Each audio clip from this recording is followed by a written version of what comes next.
Hello and welcome to civils exam.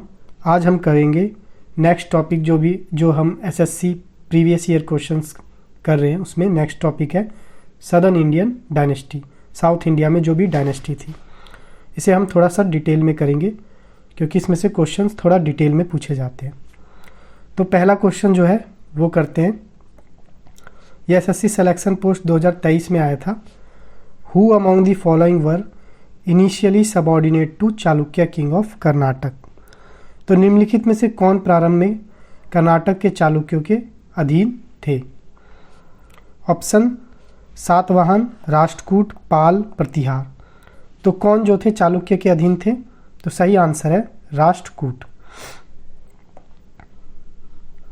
जो राष्ट्रकूट थे ये पहले फ्यूडेटरीज हुआ करते थे, या कह सकते हैं सबऑर्डिनेट हुआ करते थे। किसके? जो चालुक्य थे बादामी के। बादामी कहाँ पे? तो ये कर्नाटक में। कब? तो लगभग 8वीं सेंचुरी में, मोर स्पेसिफिक 750 एडी में राष्ट्रकूट चीफ जो था दंती दुर्ग, उसने जो चालुक्य किंग था कीर्तिवर्मन II, उसको उखाड़ के फेंक दिया, मतलब कि उसे हरा दिया। और तब से राष्ट्रकूट का शासन शुरू हो गया। ये जो विक्ट्री थी, इससे राष्ट्रकूट जो था इंडिपेंडेंट एम्पायर बन गया। अदर ऑप्शन के बारे में देखें तो सातवाहन जो थे ये डेक्कन रीजन में राज करते थे। कब से कब तक? तो लगभग 2nd सेंचुरी BC से 3rd सेंचुरी AD तक, और ये चालुक्यों से पहले आते थे। फिर उसके बाद पाल डायनेस्टी देखें तो ये ईस्टर्न पार्ट ऑफ इंडिया में आते थे, जो जैसे कि बंगाल और बिहार वाला रीजन है। उस टाइम ये कॉन्टेम्प्रेरी तो थे राष्ट्रकूट के, बट ये कभी चालुक्यों के सबऑर्डिनेट नहीं रहे थे। फिर हम कहें गुर्जर प्रतिहार।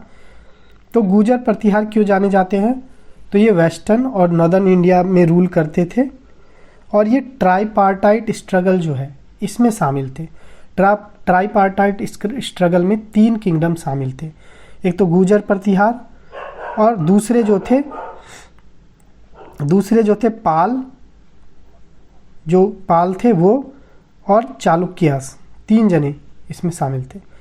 नेक्स्ट क्वेश्चन जो है ये एसएससी MTS 2023 में आया है कि Dantidurga in the mid 8th century overthrew his Chalukya overlord and perform a ritual known as. 8वीं शताब्दी के मध्य में दंती दुर्ग ने अपने चालुक्य आधिपत्य को अपदस्थ कर दिया और एक अनुष्ठान किया, जिसे क्या कहते हैं? Option prayer meeting, horse riding, supporting alliance, हिरण्य गर्भ। तो क्या सही आंसर होगा? तो सही आंसर है हिरण्य गर्भ। तो दंती दुर्ग था, उसने हिरण्य गर्भ नामक अनुष्ठान किया था। दंती दुर्ग जो था वो एक राष्ट्रकूट चीफ था, मतलब राष्ट्रकूट राजा था, और उसने ओवरथ्रू कर दिया था, मतलब हटा दिया था अपने ही चालुक्य ओवरलॉर्ड को। कब? 8वीं सेंचुरी के आसपास। और तब इसने हिरण्य गर्भ नाम का एक रिचुअल किया था, जिसका मतलब होता है स्वर्ण गर्भ हिंदी में, या गोल्डन वॉर्म इंग्लिश में।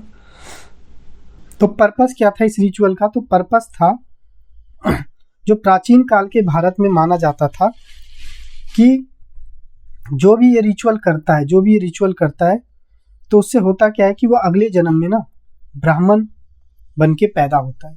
चाहे इस जन्म में वो अगले जन्म में, मतलब कोई भी इस रिचुअल को करता है ब्राह्मणों के मदद से, तो अगले जन्म में क्षत्रिय या वॉरियर बन के पैदा होता है। तो इसलिए दंती दुर्ग ने इसको किया। इसके 2 कारण थे, एक तो पॉलिटिकल रीजन और एक था धार्मिक रिलीजियस रीजन। पॉलिटिकल रीजन ये था कि इस अनुष्ठान को करके वो अपने आप को साबित कर चुका था कि वो पॉलिटिकली बहुत पावरफुल हो चुका है, और रिलीजियसली ये था कि अब वो एक क्षत्रिय है। नेक्स्ट क्वेश्चन देखें, 2023 के MTS में आया है। Who among the following was a famous ruler of Pandya dynasty of south India. तो इनमें से कौन सा दक्षिण भारत के पांड्या वंश का एक प्रसिद्ध शासक था? ऑप्शन कराईकाल, अशोक, नेदुंज, चेलियान II या निजाम शाह। तो इसका सही आंसर है नेदुन चेलियान II, ये एक पांड्या डायनेस्टी का रूलर था साउथ इंडिया का। नेदुन चेलियान II जो है इसको संगम में और भी नाम से बुलाया जाता है। अलग दूसरा नाम जो इसका तलैया लंगा नथु सेरुवेद्रु नेजुंज चेलियन, तो इस नाम से इसको जाना जाता है। और ये मोस्ट पावरफुल राजा था पांड्या डायनेस्टी का। कब? संगम एज में। पांड्या या चोला डायनेस्टी तीन बार आए थे ये। तो पांड्या डायनेस्टी एक तो संगम पीरियड में आया था, और संगम पीरियड कब आया था? 2 BC से लेकर लगभग 1 या 2 AD के आसपास, एक तो इस टाइम आए थे। फिर ये मेडिएवल टाइम में भी आए थे। जब एंशिएंट इंडिया खत्म हो रहा था तो एक बार ये 5वीं सेंचुरी में आए थे, 5th सेंचुरी AD में, और फिर इसके बाद ये 9th AD के आसपास भी आए थे ये लोग, दूसरे बार 9th AD। तो टोटल 3 बार आए थे पांड्या। तो जो पहली बार आया था ना, तब ये राजा था नेदुंज चेलिया, संगम का ग्रेट राजा पांड्या डायनेस्टी का। और इसने एक लड़ाई लड़ी थी, तलैया लंगानम का युद्ध लड़ा था, या बैटल ऑफ तलैया लंगानम। इस युद्ध में इसने एक तरफ ये था, एक तरफ चेरा, चोल और अदर जो छोटे छोटे सरदार होते ये थे, और इसने उनको हरा दिया था। अदर ऑप्शन को देखें तो करईकाल जो था ये चोला डायनेस्टी से था, और इसने कल्लानाई डैम बनाया था। अशोक के बारे में हम पहले ही जान चुके हैं कि ये मौर्य डायनेस्टी का एक ग्रेट राजा था, महान राजा था, और इसने मगध एम्पायर को बहुत तेजी से फैलाया था। पर बाद में ये क्या था, ये वो हो गया था, बौद्ध धर्म में कन्वर्ट हो गया था। निजाम शाह क्या था, तो ये जो अहमदनगर जो सल्तनत है उसके लोग ये टाइटल रखते थे निजाम शाह का। ये डेक्कन में ही था, लेकिन ये इससे रिलेटेड नहीं था। नेक्स्ट क्वेश्चन अगर हम देखें, SSC JEE 2023 में पूछा गया है, in which year did Chola king Rajaraja I ascended the throne. Chola king Rajaraja प्रथम किस वर्ष सिंहासन पे बैठे? ऑप्शन 988, 985, 983, 980। तो सही आंसर क्या है? 985 AD में, 985 AD। तो राजराज चोला जो थे ये सबसे पावरफुल मोनार्क थे चोला एम्पायर के, जब मेडिएवल वाले चोला थे उनके। कब बैठे थे ये गद्दी पे? 985 AD में। और इन्होंने अपने पावर को बहुत तेजी से फैलाया था। एक रीजनल पावर से इन्होंने पैन एशिया पावर, मतलब एक रीजनल पावर से एक एशियन पावर में इसे कन्वर्ट कर दिया था। ये इन्होंने कब से कब तक शासन किया था राजराज I ने? तो 985 से 1014 AD तक। जब ये पैदा हुए थे तो इनके बचपन का नाम था अरुलमोजी वर्मन। और ये किसके बाद राजा बने थे, मतलब इससे पहले कौन राजा थे? तो इससे पहले राजराज I से पहले राजा थे उत्तमा चोल, उनके बाद ये राजा बने। इन्होंने अपने टाइम में बहुत मिलिट्री वो की, इनके शासनकाल में सैन्य कुशलता ज़्यादा थी। ये प्रशासनिक दक्षता या एडमिनिस्ट्रेटिव सोफिस्टिकेशन के लिए भी जाने जाते हैं, और इनके टाइम में कई कला का विकास बहुत ज़्यादा हुआ था। इनके बारे में कुछ देखें तो पहला मिलिट्री एक्सपेंशन और नेवी, सैन्य विस्तार किया था इन्होंने, और नौसेना का विस्तार किया था। कैसे? इन्होंने एक कांडालूर सलाई कैंपेन शुरू किया था, कांडालूर सलाई अभियान। और इस अभियान में इन्होंने लड़ाई किसके साथ की थी? तो जो चेरा की नेवी होती है, चेरा नेवी, उनके साथ इन्होंने इस अभियान में लड़ाई की थी और जीते थे, विक्ट्री हुई थी इनकी। फिर ये श्रीलंका पे इन्होंने हमला किया था, और श्रीलंका की जो उस टाइम राजधानी थी अनुराधापुर, उसको डिस्ट्रॉय किया और वहाँ पे कई क्षेत्रों को जीता, और उस क्षेत्र का नाम बदल के इन्होंने रख दिया मुमुद्दी सोला मंडलम। फिर हम देखें तो ये मालदीव पे भी इन्होंने हमला किया था, ये मालदीव तक इन्होंने अपना एक्सपेडिशन किया था। एडमिनिस्ट्रेशन के बारे में देखें तो इन्होंने एडमिनिस्ट्रेशन में भी बहुत अच्छा काम किया था। 1000 AD में इन्होंने लैंड सर्वे शुरू किया था, और स्टैंडर्डाइज किया था लैंड रेवेन्यू को। डिसेंट्रलाइज था इसके टाइम पे, जो चोल थे वो अपने डिसेंट्रलाइजेशन गवर्नेंस के लिए जाने जाते थे। डिसेंट्रलाइज मतलब यहाँ पे लोकल सेल्फ गवर्नमेंट हुआ करता था। विलेज असेंबली लगती थी, दो तरह की असेंबली होती थी, एक तो सभा और एक उर्र। और किस लिए फेमस है ये? तो ये फेमस है बृहदेश्वर टेम्पल या थंजावुर टेम्पल भी कहते हैं। थंजावुर टेम्पल बनाया किसके टाइम पे था? राजराजवन के, और इन्हीं के लिए ही फेमस है ये, राजराजवन के। इसे बृहदेश्वर टेम्पल भी कहते हैं या राजराजेश्वरम टेम्पल भी कहते हैं। कब बना था ये? 1010 में बना था।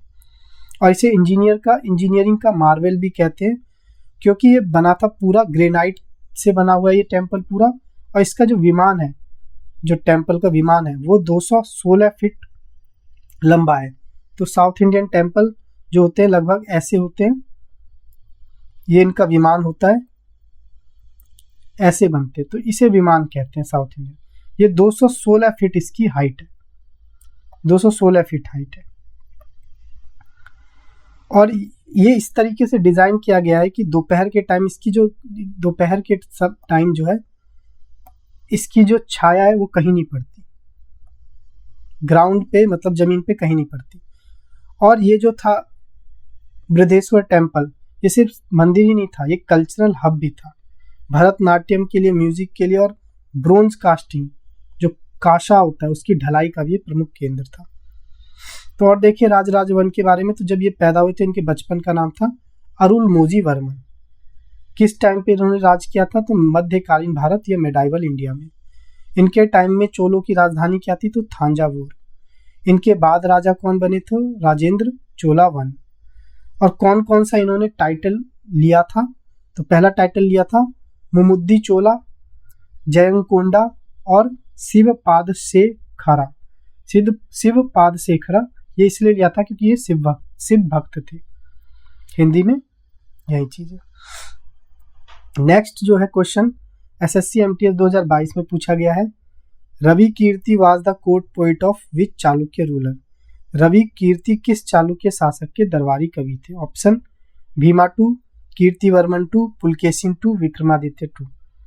तो सही आंसर क्या है? पुलकेशिन टू। जो पुलकेशिन टू है इसके दरबारी कवि थे रवि कीर्तिवर्मन। कब से कब तक? तो पुलकेशिन टू जो थे चालुक्य किंग थे, जो बादामी के चालुक्य होते हैं उसके राजा थे पुलकेशिन टू। कब से कब तक शासन किया था? 610 से 642 एडी तक। और उसके दरबारी कवि थे रवि कीर्ति। तो रवि कीर्ति के बारे में क्या महत्व है इनका देखते हैं। तो रवि कीर्ति ने रचना की थी अहोल इंस्क्रिप्शन की। कब? 634-635 एडी में। और इसी से ही हमें मेडाइवल या मध्यकालीन भारत जो है उस टाइम का, उसके बारे में पता चलता है। अहोल इंस्क्रिप्शन के बारे में देखें तो ये अहोल इंस्क्रिप्शन लिखा कहाँ गया है, इसकी रचना कहाँ की गई है? तो मेगुदी जैन टेम्पल पे इसकी रचना की गई है। मेगुदी जैन टेम्पल है, वहां पे इसकी रचना की गई है। ये एक प्रशस्ति की तरह, प्रशस्ति क्या होती है? एक तरीके की किसी की प्रशंसा में जो कविता लिखी जाती है उस तरीके की। इसमें किसकी प्रशंसा की गई है? तो पुलकेशिन टू जो बादामी के चालुक्य किंग थे। लैंग्वेज क्या है इस रचना की? तो लैंग्वेज है इसकी संस्कृत, और जो स्क्रिप्ट है वो ओल्ड कन्नड़ स्क्रिप्ट में लिखी गई है। इसमें क्या लिखा है? तो इसमें जो पुलकेशिन टू के मिलिट्री के अभियान थे जो उन्होंने जीत हासिल की थी उसके बारे में लिखा गया। तो क्या क्या लिखा है इसमें? तो हर्षवर्धन के ऊपर जो पुलकेशिन टू ने जीत हासिल की थी वो इसमें लिखा हुआ है। जो हर्षवर्धन और पुलकेशिन टू के बीच में जो लड़ाई हुई थी नर्मदा नदी के किनारे, वो इसमें लिखा हुआ है। साहित्यिक उत्कृष्टता के बारे में देखें, लिटरेरी एक्सीलेंस के बारे में देखें, तो रवि कीर्ति जो थे वो हाईली स्किल्ड पोइट थे। अहोल इंस्क्रिप्शन के अंत में उन्होंने अपने आप को कंपेयर किया है किसके साथ? कालिदास और भारवी के साथ। देखें तो पोइट के बारे में डिटेल में थोड़ा सा शॉर्ट में देख लेते। तो रवि कीर्ति ये किसके अंदर में दरबारी कवि थे? पुलकेशिन टू कौन से डायनेस्टी से बिलोंग करते थे? चालुक्य और बादामी। और इन्होंने रवि कीर्ति ने कौन सा फेमस इंस्क्रिप्शन लिखा है? अहोल इंस्क्रिप्शन। कब लिखा? 634 में। रवि कीर्ति वर्मन जो थे किस धर्म से थे? जैन धर्म से, इसीलिए इन्होंने मेगुती जैन टेम्पल में ये अहोल इंस्क्रिप्शन लिखा है। मेजरली क्या बातें लिखी हैं, तो इसमें सबसे मेजर बात थी कि पुलकेशिन II ने हर्षवर्धन को हराया था। नेक्स्ट क्वेश्चन एसएससी एमटीएस 2022 का, अहोल वाज द कैपिटल ऑफ, अहोल किसकी राजधानी थी? ऑप्शन चोला, पल्लव, चालुक्य, पांड्या। तो सही आंसर क्या है? चालुक्य। जो अहोल थी वो चालुक्यों की राजधानी थी। अहोल कहाँ पे? तो ये कर्नाटक में है। शुरुआत में ये पहली कैपिटल रही थी किसकी? चालुक्य ऑफ बादामी की। पर बाद में इन्होंने, चालुक्यों ने, पहली कैपिटल तो अहोल थी, पर बाद में इन्होंने अपनी राजधानी अहोल से चेंज करके बादामी में कर ली थी। किसके टाइम? पुलकेशिन I के टाइम। और हर्षवर्धन को किसने हराया था? पुलकेशिन II ने। तो पुलकेशिन I के टाइम पे अहोल से राजधानी अपनी कर ली थी बादामी में। अहोल को क्या कहते हैं? तो अहोल को कहते हैं the cradle of Indian temple architecture, भारतीय मंदिर वास्तुकला का उद्गम स्थल। यहीं से मंदिर जो बनते कैसे हैं सदर्न इंडिया के, ये यहीं से लिया गया है। अहोल जो था सिग्निफिकेंट क्यों था? क्योंकि ये कैपिटल नहीं था, कैपिटल के अलावा ये आर्ट और रिलीजियन का हब था उस time, 6th to 8th century के आसपास, 6वीं से 8वीं शताब्दी के दौरान। हिस्टोरिकल इंपॉर्टेंस क्या है इसकी? तो ये चालुक्य डायनेस्टी की इनिशियल कैपिटल रही है। ट्रेड हब हुआ करता था। यहाँ पे एक ग्रुप था मर्चेंट का, जिसको कहते थे अय्यावोला 500, अय्यावोला 500, 500 मर्चेंट का ये ग्रुप था अय्यावोला। अहोल इंस्क्रिप्शन है यहाँ पे। तो अहोल इंस्क्रिप्शन हमने देखा किसने लिखा है? रवि कीर्ति ने रचना की है। कौन था रवि कीर्ति? दरबारी कवि था पुलकेशिन II का। क्या लिखा था कि हर्षवर्धन को हरा दिया था पुलकेशिन ने। इसकी और देखिए अहोल के बारे में, तो अहोल जो है इसको कार्डल ऑफ हिंदू रॉक आर्किटेक्चर कहा जाता है, हिंदू शैली स्थापत्य कला का पालना भी कहा जाता है। क्यों? क्योंकि ये लेबोरेटरी है जहाँ पे आर्किटेक्चर को एक्सपेरिमेंट किया था। यहाँ पे कई सारे मंदिर हैं डिफरेंट स्टाइल में बने हुए, तो यहीं से पता लगा था कि हिंदू कला में कौन सी मंदिर बनाई जाए। यहाँ पे एक दुर्गा का मंदिर भी है जो बहुत फेमस है। क्यों फेमस है? कि यहाँ पे अर्धवृत्ताकार या सेमी सर्कुलर शेप का ये मंदिर है, संरचना इसकी, जो लगता है जैसे हाथी की पीठ हो। यहाँ पे एक और मंदिर है, लाद खान मंदिर। ये ओल्डेस्ट मंदिर है जिसमें सेंट्रल असेंबली हॉल या केंद्रीय सभा भवन बनाया गया था। और अहोल में जो मंदिर बने हैं ना, वहाँ पे नागर स्टाइल में भी मंदिर बने हैं और द्रविड़ स्टाइल में भी बने हैं, और कई मंदिर मिक्स आर्किटेक्चर में भी बने हैं। बाद में क्या हुआ कि चालुक्यों ने अपनी राजधानी अहोल से शिफ्ट करके बादामी में कर ली। उसका रीजन क्या था कि बादामी स्ट्रेटेजिकली बहुत एडवांस थी, उसके एडवांटेज थे मिलिट्री। क्यों? क्योंकि बादामी जो थी चारों तरफ चट्टानों से घिरी हुई थी। अब देखिए तो हम किसकी बात कर रहे थे? चालुक्य। चालुक्य की कैपिटल कौन थी? पहली कैपिटल अहोल, फिर बाद में बादामी भी इनकी कैपिटल रही है। चोल की देखें तो चोल की कैपिटल बहुत सारी रही, क्योंकि चोल 3 बार आए थे, तो इनकी कैपिटल रही है उरियार पहले रही थी, उरियूर, फिर थांजावुर इनकी मेन कैपिटल रही थी राजराज I के टाइम, फिर गंगईकोंडा या और चोलापुरम, ये चोलों की राजधानी रही है। इसमें मेन था राजराज I के टाइम थंजावुर, इसके बेटे राजेंद्र I के बाद या उसके टाइम गंगईकोंडा भी रहा था। पल्लव की राजधानी थी कांचीपुरम और पांड्यों की राजधानी थी Madurai. Next question SSC CGL 2023 में आया है। 2 टाइप्स ऑफ विलेज काउंसिल, सभा और उर, are mention in which of the following dynasty. जो सभा और उर है किस डायनेस्टी में मेंशन है? ऑप्शन चालुक्य, राष्ट्रकूट, चोला, गुर्जर, प्रतिहार। तो सही आंसर क्या है? चोला। तो चोला इसका सही आंसर है। चोला डायनेस्टी 3 बार आई थी, एक तो संगम के टाइम पे आई थी, एक मेडाइवल में 2 बार आई थी 5th सेंचुरी में, और फिर एक लास्ट में आई थी 9th to 13th सेंचुरी। तो ये उस टाइम की बात हो रही है। तो ये चोला डायनेस्टी फेमस ही किस लिए थी? लोकल सेल्फ गवर्नेंस के लिए, लोकल सेल्फ गवर्नेंस के लिए ही फेमस थी चोला डायनेस्टी। अपने स्थानीय स्वशासन प्रणाली के लिए फेमस थी। तो यहाँ पे विलेज जो थे अपने आप से ही मैनेज कर लेते थे अपने अफेयर को अपनी असेंबली के द्वारा स्पेशलाइज। तो लोकल असेंबली क्या थी, ये हमें कैसे पता चलता है तो ये चोल इंस्क्रिप्शन के बारे में कैसे पता चलता है, तो पता चलता है हमें उत्तरामेरूर इंस्क्रिप्शन, जो कर्नाटका जो था, कर्नाटका वन, उसने लिखा था उत्तरामेरूर इंस्क्रिप्शन। और उसमें ही हमें पता चलता है कि चोलों के टाइम पे 2 लोकल असेंबली होती थी लोकल सेल्फ गवर्नेंस के लिए। पहली थी उर में कौन कौन आ सकता था, तो ये कॉमन विलेज असेंबली थी, मतलब सामान्य ग्रामीण सभा थी। इसमें वो लोग आ सकते थे, जनरल लोग जो टैक्स पे करते हैं, वहाँ के निवासी हैं, टैक्स पे करते हैं, वो इसमें आ सकते थे। और ये उर कहाँ होती थी, तो ये जनरल विलेज, किसी भी विलेज में उर सभा होती थी। इसका फंक्शन क्या था, तो इसका फंक्शन था लोकल लैंड डिस्प्यूट जो होते थे उनको ठीक करना, और जो गांव में जो टैंक होते थे इरिगेशन के लिए, तालाब, उसको देखना। और ये एक लिंक का काम करता था विलेज का जो रॉयल गवर्नमेंट है उससे।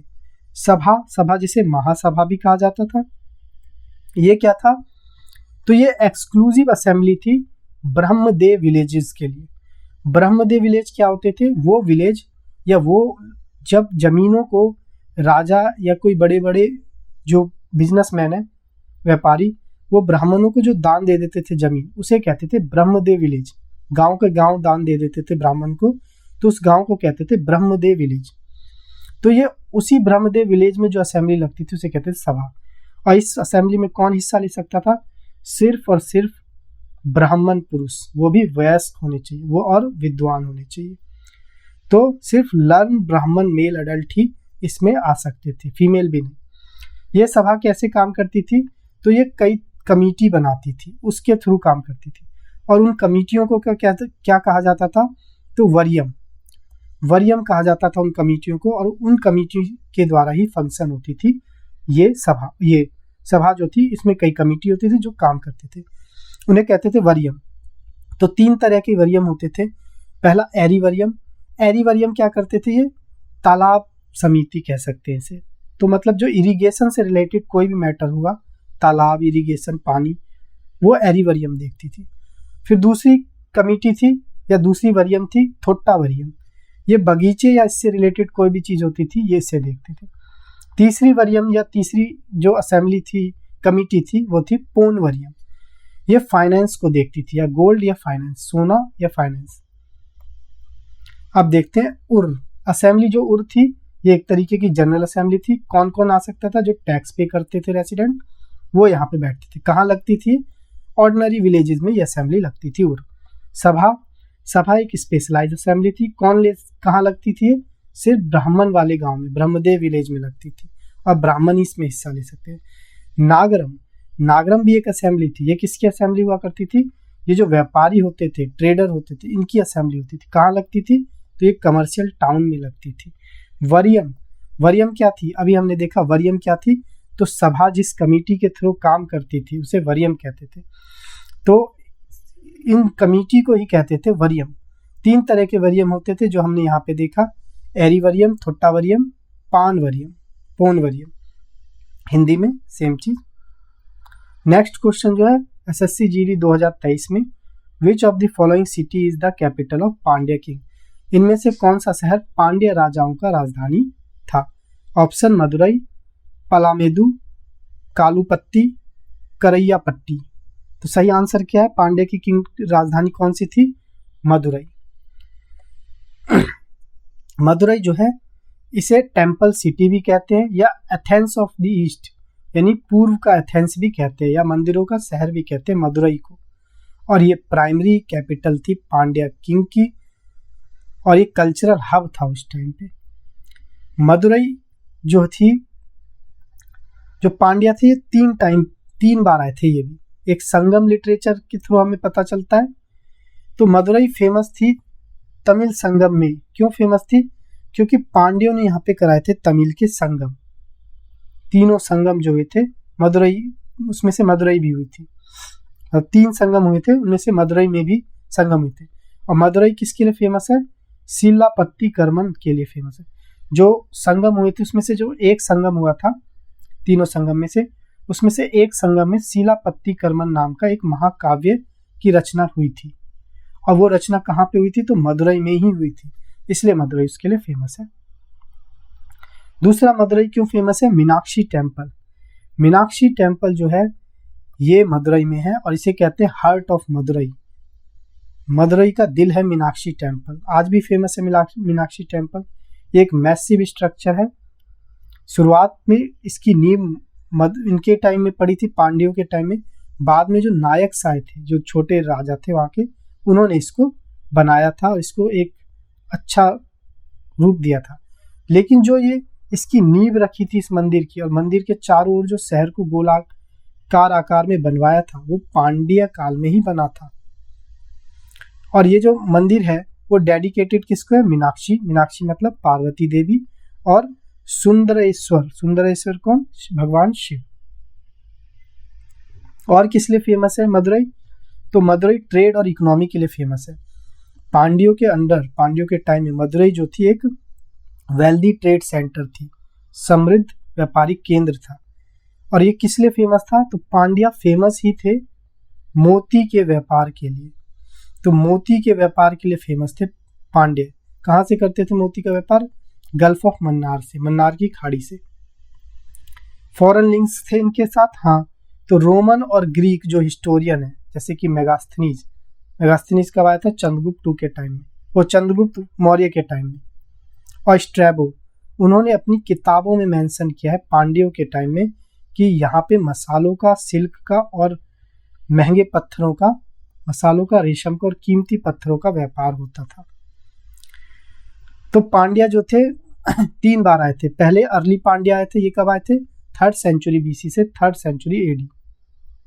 और इनके बारे में कैसे पता चलता है? तो हमें संगम लिटरेचर से पता चलता है, और जो अशोक द ग्रेट है, उनकी एडिक्ट है, उनसे पता चलता है। फिर ये दोबारा आए, ये कब आए? 6ठी सेंचुरी से 10वीं सेंचुरी AD में।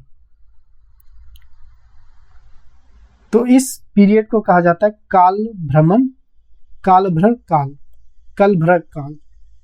फिर तीसरी बार आए 13वीं 14वीं सेंचुरी AD में।